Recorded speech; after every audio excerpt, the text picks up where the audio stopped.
Bonjour, je m'appelle Mathilde Tellossi, je suis écrivaine et artiste peintre et aujourd'hui je vous présente mon premier roman Évanoui.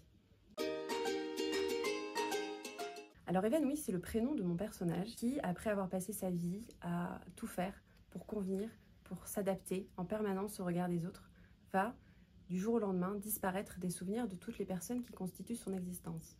Plus personne va se rappeler d'elle comme si elle n'avait jamais existé. C'est un roman qui parle de l'oubli dans sa dimension à la fois destructrice et libératrice et de la place du regard de l'autre dans la construction de notre existence. Évanoui va se retrouver, une fois ce regard des autres disparu, face à la plus extrême et la plus radicale des solitudes et se demander ce qu'il reste d'elle, désormais, sans ce regard.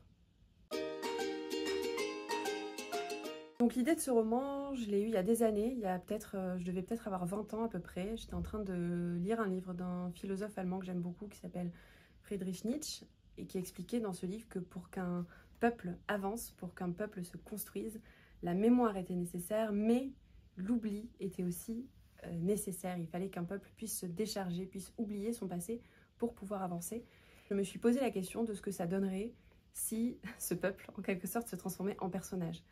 Qu'est-ce qui se passerait si, tout à coup, l'oubli frappait ce personnage-là? Alors j'ai un petit peu retourné en faisant en sorte que ce soit les autres qui l'oublient et pas elle qui oublie.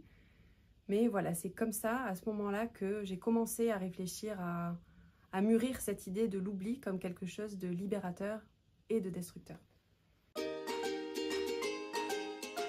Et ben, j'avais envie justement de mettre le lecteur dans cet état de réalité concrète et de le basculer dans le surréel, dans quelque chose de totalement fou, plus tard. Et donc si mon lecteur pouvait se laisser embarquer par cette expérience de pensée et vivre avec Évanoui cet oubli radical et se demander quelle aurait été sa réaction à lui face à cet oubli, et ben ce serait extraordinaire.